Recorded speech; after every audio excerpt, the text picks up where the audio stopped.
introduce you. Yeah, okay. But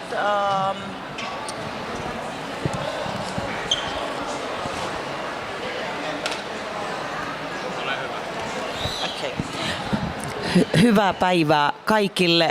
Hello everybody and welcome Gábor T. Szántó. Or how do you pronounce your last name? Szántó. Szántó. Okay.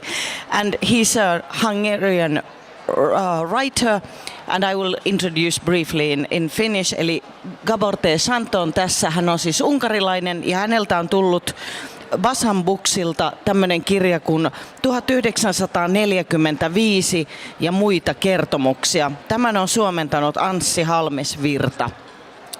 So, we all know that things are getting a little tough in Hungary right now as regarding democracy and everything. Is that also like some kind of undertone in your novels? Well, I have been writing for 30 years, 40 years.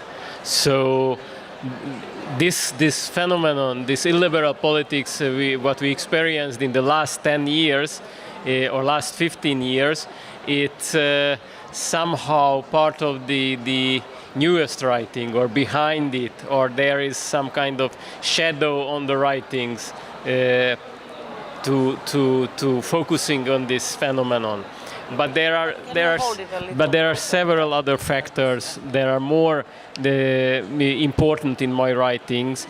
The whole 20th century and especially the post Second World War European politics that divided Europe into two parts, and the dictatorship what we have experienced in the last 40 years between the 1950s and 1980s. So as I was a child in this time, in the time of the communist period in East Europe, that is a definitive factor in my writing. So there are several of my novels that take place in the time of dictatorship, East European dictatorship, and that has an impact on my writings. Yeah. Let me translate quickly because we don't do subtitles, because this is also streamed.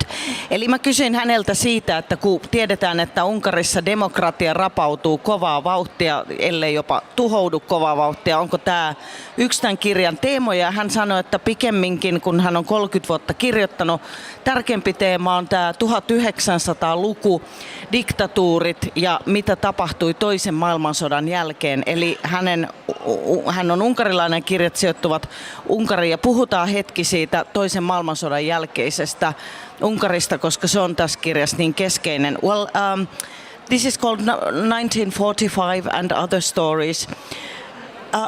It was incredibly cruel what happened in Hungary, and this is also what you have reached here.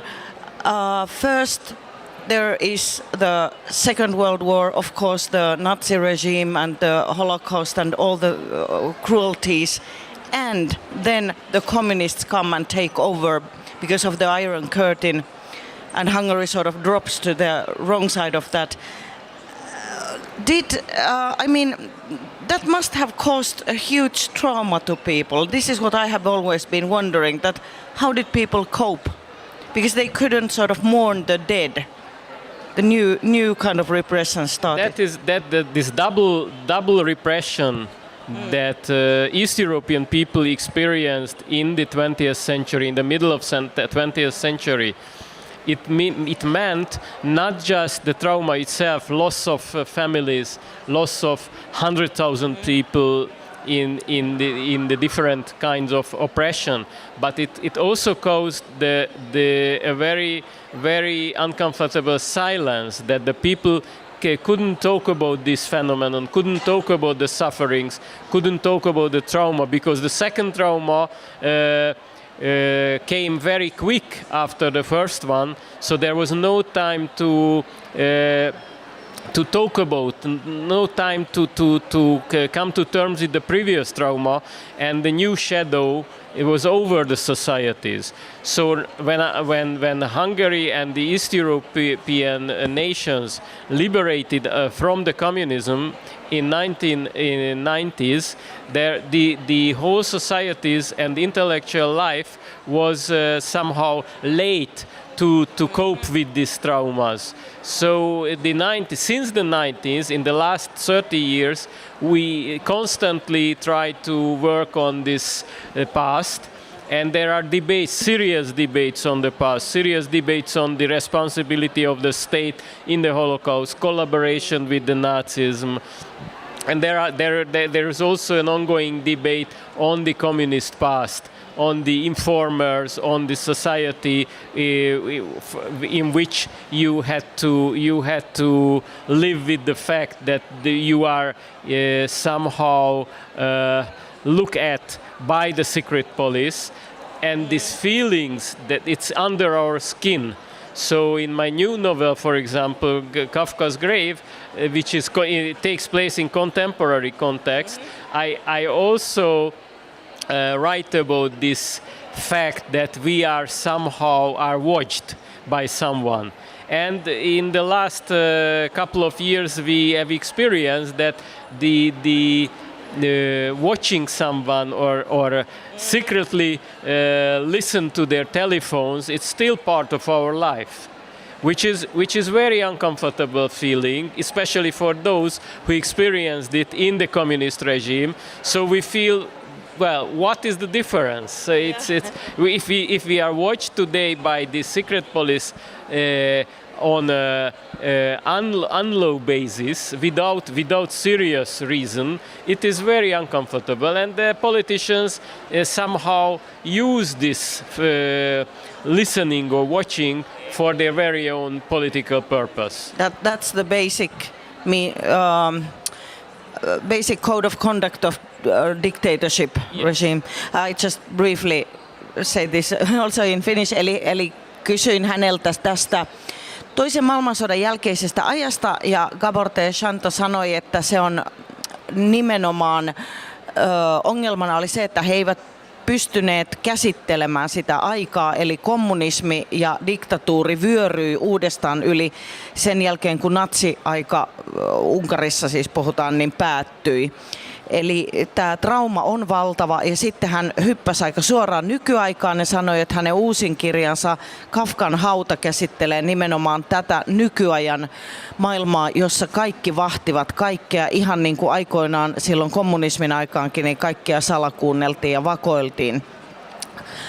But you have chosen, I don't know if you have chosen or if it's just evident, but you are a writer and you are a fiction writer and you have a lot of truth in your stories. Why did you use that kind of mean to, I mean, do you use it as a mean to influence things? Do you want the to history? History, or do you want to sort of wake people up, make them see what is your sort of inner manifesto? I experienced in my writings that not all of my books focusing on history or historical phenomena. More or less every second book somehow connect to the past, to the historical past, and other books in between two historical type of books, I focusing on contemporary context, contemporary society, contemporary stories. I felt the necessity to talk about the history, to write about the history, because there are white spaces in our memories. Didn't come to terms with the past, and there are spaces, there are ages, there are historical events that are under the radar, under our common knowledge. So I felt the necessity to write about this part of the history to get it into the books, because I felt it has to be told. retold in the form of literature. If it's not covered by historian, I have to use it for literature.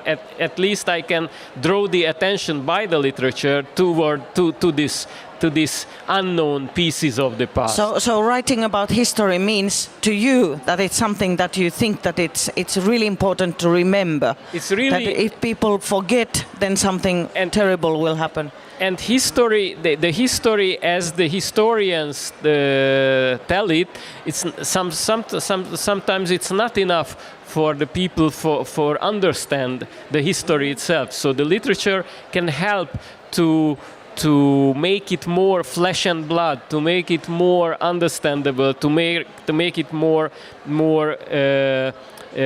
sensual, to understand it, to feel it, to come to terms with it. Okei, eli hän sanoo, että nimenomaan historian, joka toinen hänen kirjoistaan on historiallinen tai sijoittuu menneisyyteen ja hänen mielestään tämä muistaminen on tärkeää. Ilman sitä nykyihminen ei oikein ymmärrä myöskään missä tilanteessa hän on. Lastly, I would like you to comment on something. This just reminded me of that. I was in Krakow a month ago and I met a Ukrainian philosopher Volodymyr Yermolenko. He doesn't write fiction, he writes philosophy and essays, but he told the audience there that in Ukraine, now under the war, literature is really thriving.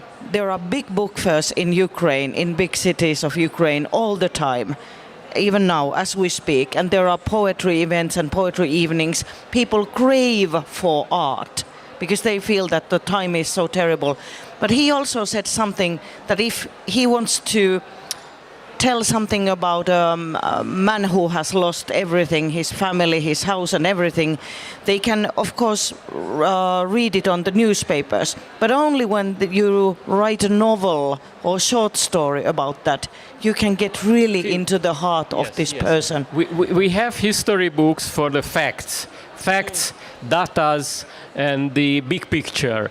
But to understand what does it mean to be suffering in a war, to be suffering in a dictatorship, you have to write about the human feelings. You have to write about the interconnection between people. You have to write about the details of what does it mean to live day by day under pressure, under dictatorship, under surveillance, and under